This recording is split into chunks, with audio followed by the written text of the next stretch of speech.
Goals are major to a genuinely success-oriented person. Without them, you're just playing around. The difference between a goal-directed individual and someone without goals is like the difference between a Wimbledon champion and a kid batting a tennis ball around on a court with no net.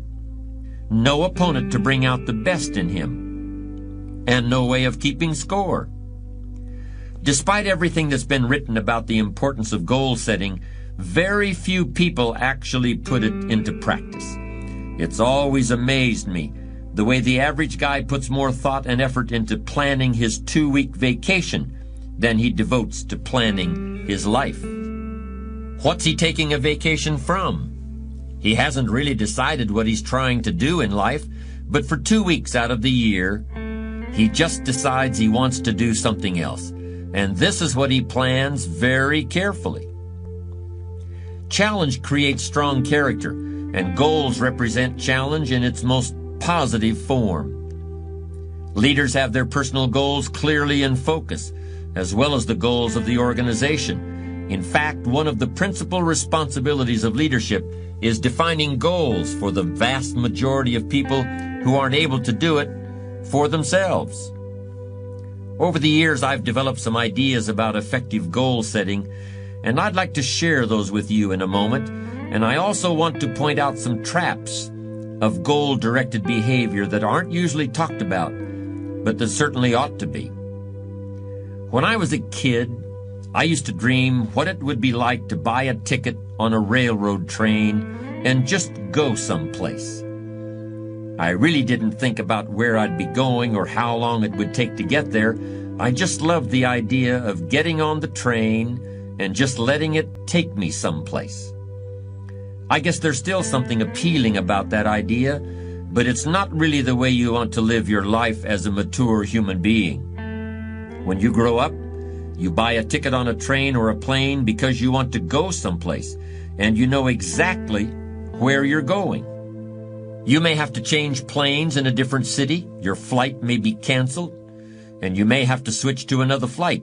You may not feel like talking to the person seated next to you, but you will persist. You know where you're headed, and you're quite determined to get there. That's goal-directed behavior in its simplest form. There are short-term goals and long-term goals. Sometimes you're flying across the country, other times you're just walking down to the corner grocery store. Long-term goals are the equivalent of a major journey.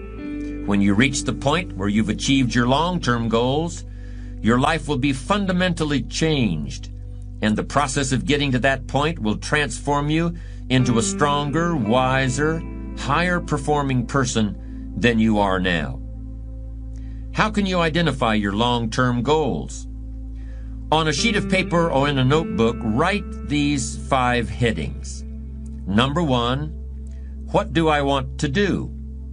Number 2, what do I want to be? Number 3, what do I want to see? Number 4, what do I want to have? And number 5, where do I want to go? Now, under each of these categories, write down several possible long-term goals. Be very relaxed about this. Just allow your mind to flow and come up with 3 to 6 ideas for each category. Don't worry about a lot of details at this point, and don't spend too much time describing a particular goal. In category number 1, for example, what do I want to do? Suppose you want to write a book about the history of your family, going back to the arrival of your great-grandparents in the United States. Just quickly jot down family history. Then as you look down the list of categories, it occurs to you that you've always wanted to see the pyramids in Egypt, so you write pyramids. Keep writing down ideas as long as the list of categories continues to inspire you. You'll probably be surprised at some of the things that turn up. You may have kept a great many desires and aspirations hidden in the back of your mind, but the opportunity to write them down will move them to the forefront of your consciousness. That's one of the benefits of this technique. When you're satisfied with your list of long-term goals, read through the list once again. Then, beside each item, write the number of years that you believe it will take you to achieve that particular goal. It's best to round off the numbers into 1 year, 3 year, 5 year, 10-year categories. For example, you may estimate that it will take you 10 years to research and write the book on your family history.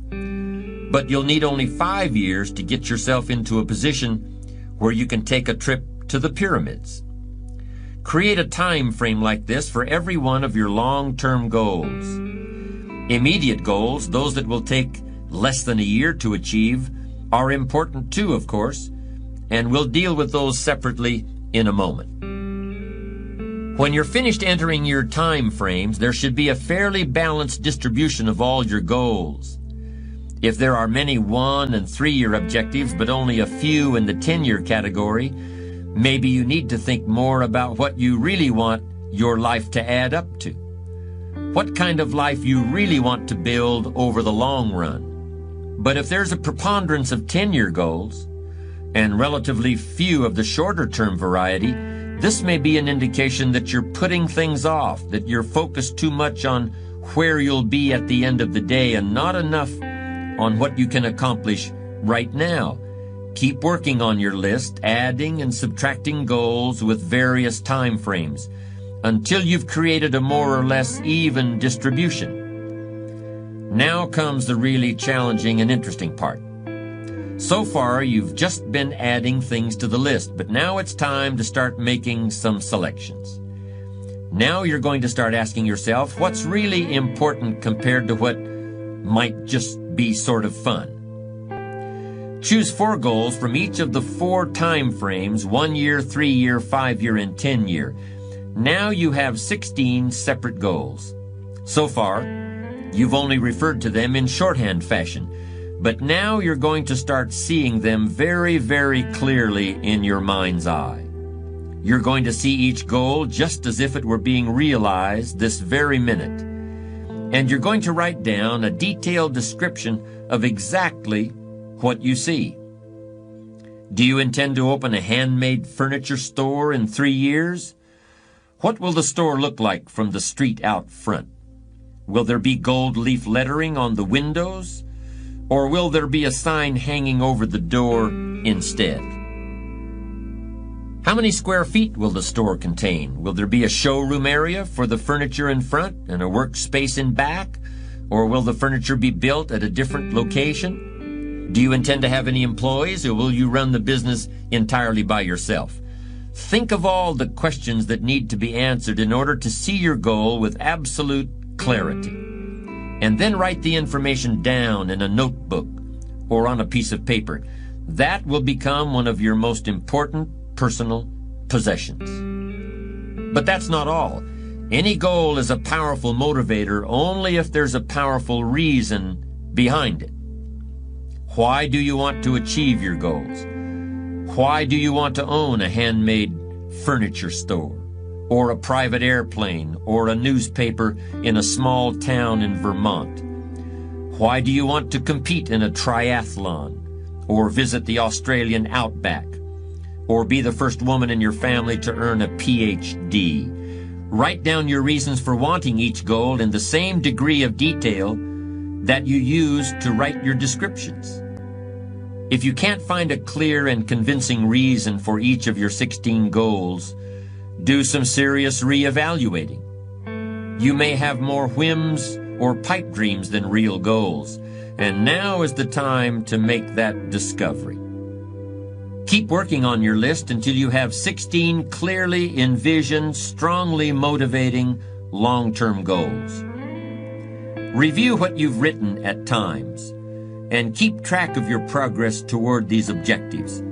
Above all, persevere. Goal setting is a very important first step, but goal achievement is a continuous, lifelong process. That's what makes it so challenging. That's also why it's so extremely rewarding to finally attain your long-term goals. With regard to immediate goals, those that require anywhere from a day to a year to achieve, I recommend creating lots of objectives that can be accomplished in a month or less. Write them down. Read what you've written at frequent intervals. Keep track of your progress. And do something often that brings you closer to realizing these very short-term objectives. That way, you'll always have something to celebrate.